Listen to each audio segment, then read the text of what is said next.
जय हिंद दोस्तों। आज मैं चर्चा कर रहा हूँ कि नीतीश कुमार अब मुख्यमंत्री नहीं रहेगा क्या। क्योंकि वो जो राज्यसभा का वो चुनाव जीत चुका है।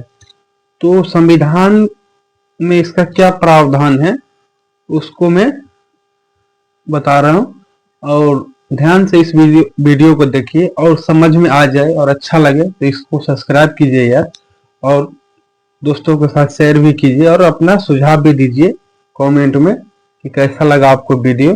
धन्यवाद। हम इस पे बस वही 5 से 10 मिनट में इसका क्या प्रावधान है इस पे हम चर्चा कर रहे हैं। क्या नीतीश कुमार अब मुख्यमंत्री नहीं रहेंगे, इस पे हम चर्चा कर, क्योंकि वो जो राज्यसभा का है वो जीत चुका है।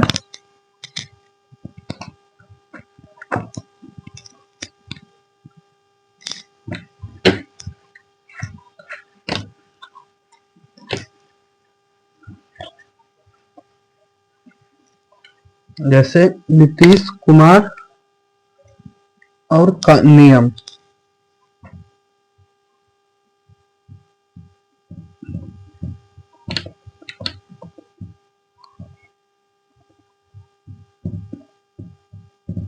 नीतीश कुमार और नियम। तो अभी देखे कि जैसे नीतीश कुमार थे, वो क्या हुआ कि अभी जो राज्यसभा का है उसमें नामांकित करने के बाद वो चुनाव जीत भी गया है। और उससे पहले क्या था कि वो एमएलसी के था, तो मतलब क्या था कि वो मुख्यमंत्री भी थे। तो इसमें ये देखना होगा कि जैसे चुनाव जीता वो तो क्या एक साथ दो दो पद पे रह सकते हैं, संविधान इसमें क्या कहता है। तो हम इस पे चर्चा कर रहे हैं क्योंकि नीतीश कुमार वहां जीत चुका है। तो राज्यसभा का सदस्य रहते हुए कोई मुख्यमंत्री रह सकता है या नहीं, हम इस पे चर्चा कर रहे हैं।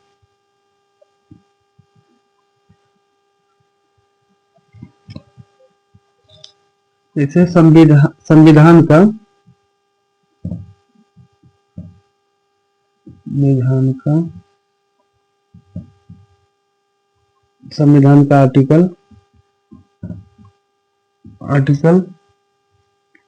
101 और 190, इसमें प्रावधान किया गया है कि एक समय में, मतलब एक समय में कोई एक ही पद ग्रहण कर सकते हैं। जैसे अगर नीतीश कुमार मुख्यमंत्री है तो वो मुख्यमंत्री ही रह सकता है। अगर वो राज्यसभा में जैसे चुनाव मतलब जीता है तो हो उनको राज्यसभा में ही रहना होगा। अगर हो सकता है कि उनको फिर इसी में रहना है इसी में, लेकिन एक समय में मतलब एक ही मतलब सदस्य रह सकता है, मतलब जो संविधान के हिसाब से।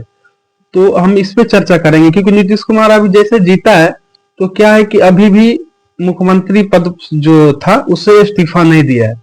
तो हम यही चर्चा कर रहे हैं कि इसके अनुसार तो क्या कहता है कि नीतीश कुमार को हट जाना चाहिए था, लेकिन अभी भी वो बना हुआ है चुनाव जीतने के बाद। इसका क्या कंडीशन है इस पर हम चर्चा कर रहे हैं। आर्टिकल 101 और 190 कहता है कि कोई भी सदस्य एक समय में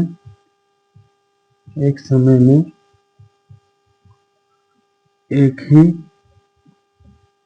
पद पर रह सकता है, मतलब एक समय में एक ही पद पे रह सकता है। नीतीश कुमार या तो दोनों में से राज्यसभा जाए या तो फिर वो विधानसभा आकर मुख्यमंत्री बने। ठीक है। तो आप ये सोचिएगा कि नीतीश कुमार जीतने के बाद अभी फिलहाल किस लिए, तो देखिए संविधान में सिर्फ ये बताया गया है कि ये दोनों आर्टिकल में कि एक साथ मतलब दो पद पे कोई आदमी नहीं रह सकता है। ठीक है। तो एक रिप्रेजेंटेटिव ऑफ पीपल्स एक्ट 1951 का है, तो उसमें ये बताया गया है कि जो मतलब जैसे नीतीश कुमार को उनको 14 दिन का समय दिया गया है। वो 14 दिनों में वो 14 दिन में वो क्या कर सकते हैं कि वो चॉइस कर सकते हैं कि हमें विधानसभा में रहना है या जो राज्यसभा है वहां जाना है।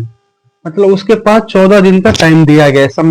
मतलब ये एक्ट के तहत, ये संविधान में नहीं है, इस एक्ट के तहत बताया गया है कि उनको 14 दिन का समय दिया गया है कि वो रहे और वो अपना चूज करे कि आप वो किस में जाएगा।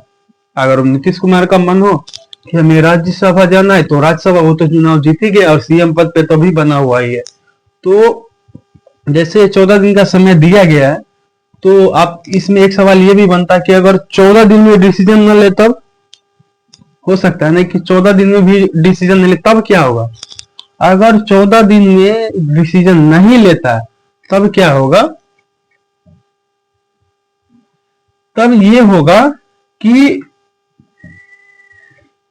जो जैसे देखिए तब क्या हुआ कि जैसे नीतीश कुमार क्या है कि वो अभी विधानसभा का भी सदस्य पहले था, ठीक है, और अभी भी है ही, लेकिन वो नया चुनाव राज्यसभा में जीता है। तो क्या होगा कि जो पुराना मतलब जो विधानसभा में वो था सीएम, वो पद ऑटोमेटिक हट जाएगा और वो राज्यसभा का सदस्य बन जाएगा। तो राज्यसभा का सदस्य बन जाएगा, ठीक है। तो क्या हुआ कि नीतीश कुमार का जो पिछले वाला पद था वो ऑटोमेटिक हट जाएगा और जो राज्यसभा के नए वाले हैं उसमें वो चले जाएंगे, क्योंकि ऑटोमेटिक उनको टाइम से अगर आगा जाता है ये नियम लागू होता है। एक एक प्रावधान और है, हम उस पर चर्चा कर रहे हैं। जैसे आर्टिकल हो गया 164(4), ये भी देखिएगा इसमें थोड़ा ध्यान से। आर्टिकल 164(4), इसमें ये बताया गया है कि कोई भी व्यक्ति हो, अगर वो एमएलए या मतलब समझ लीजिए कि एमपी हो गया, एमएलए हो गया, या मतलब जैसे कि एमएलए हो गया, एमएलसी हो गया, अगर कोई पद पे नहीं है, ठीक है, तो नए व्यक्ति को 6 महीना के लिए उनको मुख्यमंत्री बनाया जा सकता है। अगर केंद्र में हो तो प्रधानमंत्री बनाया जा सकता है। ये नियम संविधान के आर्टिकल 164(4) में लिखा हुआ है। 6 महीने के लिए आप उनको, लेकिन हाँ 6 महीने के बाद क्या होगा कि के बीच में उनको मतलब एमएलए एमएलसी का मतलब सीट जीतकर उनको अगर मुख्यमंत्री बनाना है तो फिर उनको आपको चुनाव जिताना पड़ेगा, तभी जाकर के वो परमानेंटली के जब तक उनका कार्यकाल है तब तक वो मुख्यमंत्री बने रहेंगे। लेकिन 6 महीना के लिए आप बना सकते हैं। ये प्रावधान संविधान के आर्टिकल 164(4) में लिखा हुआ है। और ये सोचिएगा कि ये नियम सिर्फ मुख्यमंत्री पे लगता है, ये जो बताया था, कोई भी सदस्य एक समय में दोनों लोकसभा और विधानसभा दोनों पे लगता है। अगर मान लीजिए कोई एक आदमी, जैसे लोकसभा में कोई एमपी है, मतलब कोई मान लीजिए एमपी है, ठीक है, वो चुनाव क्या करता है कि मान के चलिए कि वो विधानसभा का भी चुनाव लड़ा, ठीक है, विधानसभा का चुनाव लड़ा और उनके पास भी मतलब ये 14 दिन का टाइम दिया गया। तो सीधा मान के चलिए अगर वो भी अगर डिसाइड नहीं कर पा रहा है कि हम 14 दिन में कहाँ जाएंगे, तो क्या होगा कि इनका जो एमपी वाला सीट है वो अपने आप हट जाएगा और वो विधानसभा में शिफ्ट हो जाएगा अगर वो जीत जाता है। तो अगर 14 दिन के अंदर अगर डिसाइड कर ले कि हाँ हमें इसमें जाना तो जा सकता है। तो ये संविधान का एक मेन फैक्ट। देखिए यहाँ इसीलिए कह रहा हूं कि देखिए ये करंट से भी जुड़ा हुआ है।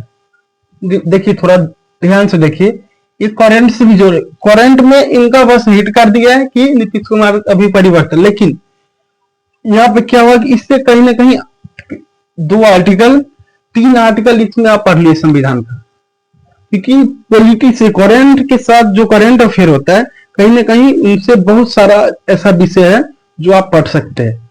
क्योंकि देखिए ये करंट में है और कहीं ना कहीं इसको हम आर्टिकल से जोड़ दिए संविधान से, क्योंकि इनका प्रधान संविधान नहीं है। तो कैसा लगा वीडियो और आप लोग बताइए कमेंट में। जय हिंद, धन्यवाद।